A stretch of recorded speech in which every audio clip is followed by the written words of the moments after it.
बिस्मिल्लाहिर्रहमानिर्रहीम अस्सलाम वालेकुम। हैप्पी किसान पाकिस्तान ते खुश आमदीद दोस्तों। मकई के हवाले नाल वीडियो लैके तुहाडी खिदमत च हाज़र हाँ जी। मकई 2025 मौसमी मकई की काश जिहड़े आ वो लोग करते पे आ और जुलाई का तीसरा हफ्ता जारी है और मकई की काश जिहड़ी है बारिशों की वजह तो काफ़ी ज़्यादा मुतासर जिहड़ी हो चुकी है और बहुत सारे दोस्तों ने मकई हजे काश्त करनी है और 2025 ਦੇ ਵਿੱਚ अगर देखा जाए एक क्यास रही है कि आने वाले दिनों के मकई के रेट जोड़े ने वो बेहतर रहने के चांस ने। बहरहाल अज की जी वीडियो है एक जिमीदारों का एक बहुत बड़ा मसला है जी जड़ी बूटियां का।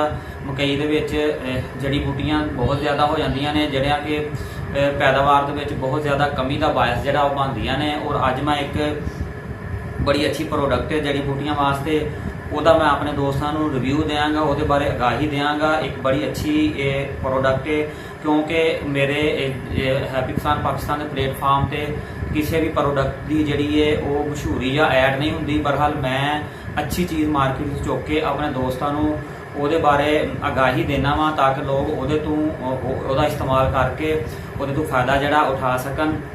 बारिशों का सीजन जैसे कि चलता पाया बहुत सारे दोस्त दराज जोड़े ने वो 24 घंटे वाली स्प्रे करते नहीं गे या वो बारिश की वजह तो नहीं कर सकते और वो नाल उस तो बाद लोग गैंगवी का इस्तेमाल करते हैं और गैंगवी का इस्तेमाल भी वो कहते हैं अगर डबल फुहारा पै जाए तो वह स्ट्रैस आ जाता है या वो रिजल्ट अच्छा रिजल्ट नहीं आता। अज जी मैं प्रोडक्ट जी अपने दोस्तों को दसागा वो मकई उगद्या सार ही तुम उसका इस्तेमाल कर सकते हो। यानी कि जिस तरह ही मकई ने उगना तुम उसका इस्तेमाल करो इंशाअल्लाह ताला तुहानू बहुत ही अच्छे और जबरदस्त रिजल्ट जोड़े ने वो मिलणगे। बायर वालियां दी एक प्रोडक्ट है जी अडिंगो तुम देख सकते हो जी मेरे हाथ पकड़िया होया उन्हों की एक बोतल है जी बायर दी अडिंगो। इसका इस्तेमाल और ये जोड़े फायदे मैं अपने दोस्तों को दसागा कि इनू इस्तेमाल किस तरह करना। बहुत सारे दोस्तों ने इस प्रोडक्ट का इस्तेमाल किया बहरहाल इनू अच्छे तरीके नाल इस्तेमाल नहीं कर सके जिसकी वजह तो यदा रिजल्ट नहीं लै सके। बहुत ही जबरदस्त और आला चीज़ है मकई वास्ते। अगर तुम मकई नू उगद्या ही इनू ये प्रोटोकॉल के मुताबक इसका स्प्रे कर देंगे हो तो तुहाडियां जड़ी बूटियां उगन तो भी महफूज रहनगियां और जड़ियां जड़ी बूटियां उग गई वो भी सड़ जाएगियां। और बहुत सारे दोस्त हजरात एक पंजाबी दे विच एक कंडा घाह जिहदे तो बहुत ज़्यादा परेशान ने। कंडा घाह वास्ते भी ये बहुत ही जबरदस्त चीज़ है उन्होंने उगन नहीं देगी अगर उगया होएगा तो वह सड़ जाएगा। तो जी दोस्तों यह जी प्रोडक्ट वे ये 132 ml ये दवाई की मकदार 132 ml और तुम इनू 1 एकड़ से इस्तेमाल करना है। और 1 एकड़ से इस्तेमाल करने वास्ते तुम 120 लीटर पानी का इस्तेमाल करना है। यानी कि अगर तुम 20 लीटर की टैंकी नू इस्तेमाल करते हो तो 6 टैंकियां तुहाडियां इस दवाई के नाल एकड़ से इस्तेमाल होनियां ने।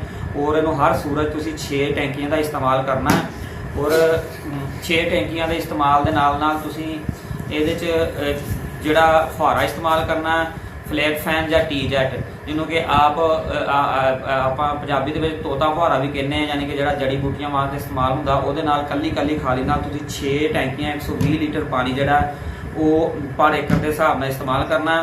और मक्की नूं उगदियां ही तर-बतर हालत दे विच तुसीं इहदा स्प्रे करना है। यानी कि मक्की एक पत्ते तो ला के 3 पत्ते तक जिहड़ा 3 पत्ते तक होवे 3 पत्ते तो बाद इसका इस्तेमाल नहीं करना। यानी कि 1 पत्ते तो ला के 3 पत्ते की स्टेज तक तुसीं इसका इस्तेमाल कर सकते हो।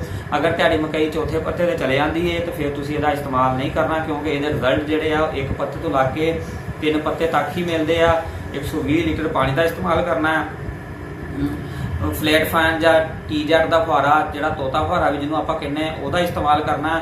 और ये नाल अगर तुसी अडिंगो का इस्तेमाल करना चाहते हो और संजेंटा का एक हाइब्रिड है 7468 वो तुसी अडिंगो नू इस्तेमाल नहीं करना। 7468 जिहड़ा है वो अडिंगो नू बर्दाश्त नहीं करता। अगर तुसी 7468 से अडिंगो का स्प्रे करोगे तो तुहाडा खेत जिहड़ा सारा ही जल जाएगा।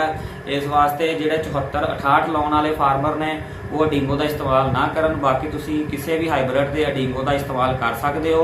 जिहड़ा प्रोटोकॉल तुहानूं मैं समझाया 120 लीटर पर एकड़ और ये नाल तुसी तोता फुहारे का इस्तेमाल करना है। और 3 पत्ते तो पहले मकई तर-बतर अगर तुम इस्तेमाल करते हो तो तुहाडा खेत जिहड़े ਉਹ ਜੜੀ ਬੂਟੀਆਂ ਤੋਂ ਬਿਲਕੁਲ ਮਹਿਫੂਜ਼ ਹੋ ਜਾਣਗੇ ਔਰ ਕਿਸੇ ਕਿਸਮ ਦਾ ਸਟ੍ਰੈਸ ਜਿਹੜਾ ਹੈ ਉਹ ਤੁਹਾਡੀ ਫਸਲ ਤੇ ਨਹੀਂ ਆਏਗਾ।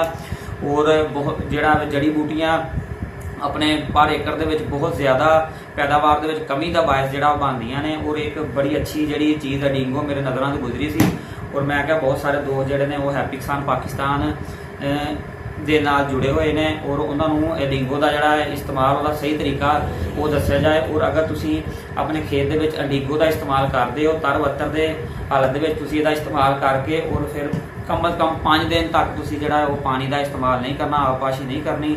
ਉਸ ਤੋਂ ਬਾਅਦ ਤੁਸੀਂ ਪਾਣੀ ਲਗਾਉਣਾ ਔਰ ਇਨਸ਼ਾਅੱਲਾ ਤਾਲਾ ਤੁਹਾਨੂੰ ਜ਼ਬਰਦਸਤ ਰਿਜ਼ਲਟ ਜਿਹੜੇ ਉਹ ਮਿਲਣਗੇ। ਲੋ ਜੀ ਦੋਸਤੋ, ਮਕਈ ਦੇ ਹਵਾਲੇ ਨਾਲ ਇੱਕ ਵੀਡੀਓ ਸੀ, ਅਗਰ ਅੱਛੀ ਲੱਗੇ ਉਹਨੂੰ ਲਾਈਕ ਤੇ ਸ਼ੇਅਰ ਕਰ ਦੇਣਾ। ਔਰ ਵੀਡੀਓ ਦੇ ਐਂਡ ਤੇ ਮੈਂ ਆਪਣੇ ਦੋਸਤਾਂ ਨੂੰ ਰਿਕੁਐਸਟ ਕਰਾਂਗਾ ਜਿਹੜੇ ਦੋਸਤਾਂ ਨੇ ਹਜੇ ਤੱਕ ਹੈਪੀ ਕਿਸਾਨ ਪਾਕਿਸਤਾਨ ਨੂੰ ਸਬਸਕ੍ਰਾਈਬ ਨਹੀਂ ਕੀਤਾ ਉਹ ਹੈਪੀ ਕਿਸਾਨ ਪਾਕਿਸਤਾਨ ਨੂੰ ਸਬਸਕ੍ਰਾਈਬ ਕਰ ਲਓ, ਬੈਲ ਆਈਕਨ ਨੂੰ ਦਬਾ ਲਓ ਤਾਂ ਕਿ ਮੁਖਤਲਿਫ ਫਸਲਾਂ ਦੇ ਹਵਾਲੇ ਨਾਲ ਔਰ ਮੁਖਤਲਿਫ ਫਸਲਾਂ ਦੇ ਰੇਟਾਂ ਦੇ ਹਵਾਲੇ ਨਾਲ ਵੀਡੀਓਜ਼ ਜਿਹੜੀਆਂ ਹੈਪੀ ਕਿਸਾਨ ਪਾਕਿਸਤਾਨ ਦੇ ਅਪਲੋਡ ਹੁੰਦੀਆਂ ਨੇ ਤੁਹਾਨੂੰ बर वक्त ਦੇਖਣ ਨੂੰ ਮਿਲਦੀਆਂ ਰਹਿਣ। ਅੱਲਾਹ ਹਾਫਿਜ਼।